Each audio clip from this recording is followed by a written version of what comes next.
Let's do example 3. What is the greatest integer value of m for which then you are given a sigma? Okay, so let's go. What is the greatest integer value?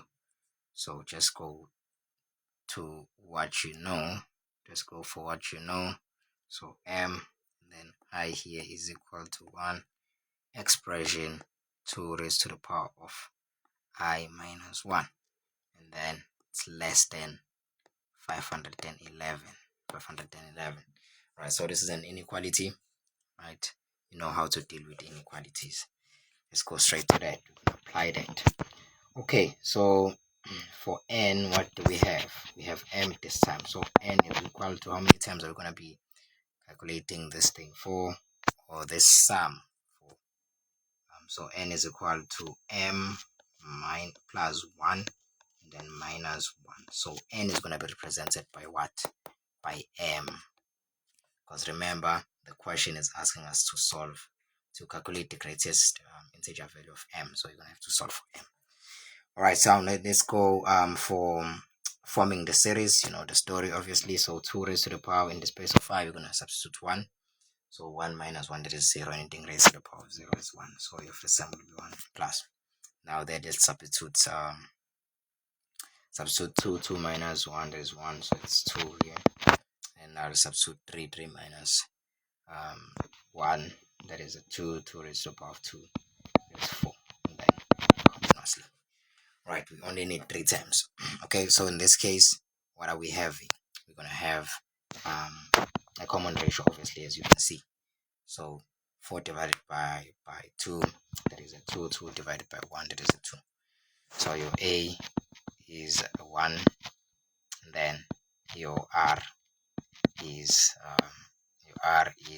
2. Right, so what are we going for? Sum to geometric. So the sum to geometric for how many terms? For m terms. So sm equivalent to now in the space of 8, it's going to be 1, right? There's no need to even write that 1. You can just leave it like r raised to the power of n. So it is 2 raised to the power of n, and then minus 1, all divided by 2 minus 1, that is 1 again, right? Because r is 2. 2 minus 1, that is 1 again. So it's going to be like this, just like this. Okay, now in the space of sm, what can we substitute? We can substitute, we can use this 511, okay, because that's the value that we can utilize. That's the sum we can utilize. Right, now 2 raised to the power, remember, in the space of n, is supposed to be m here. So m minus 1.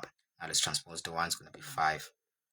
12 is equal to 2 raised to the power of m. Let's prime factorize this because bases must be the same. Then you equate the exponents. So prime factorizing 512 in your calculator, 512 equal to shift factorize. It's going to be 2 raised to the power of 9 is equal to 2 raised to the power of m. Bases are the same now. Equate the exponents. So m is equal to 9. Is this the answer? Nope. Remember, this one is equivalent, is the number of terms that can help you to get to 511. But remember, the question is asking you about the greatest integer, but the sum must be less than 511. So which term is that? That means m must be less than 9. So m can be equal to 8. The closest greatest integer to 9 is 8. That's the answer.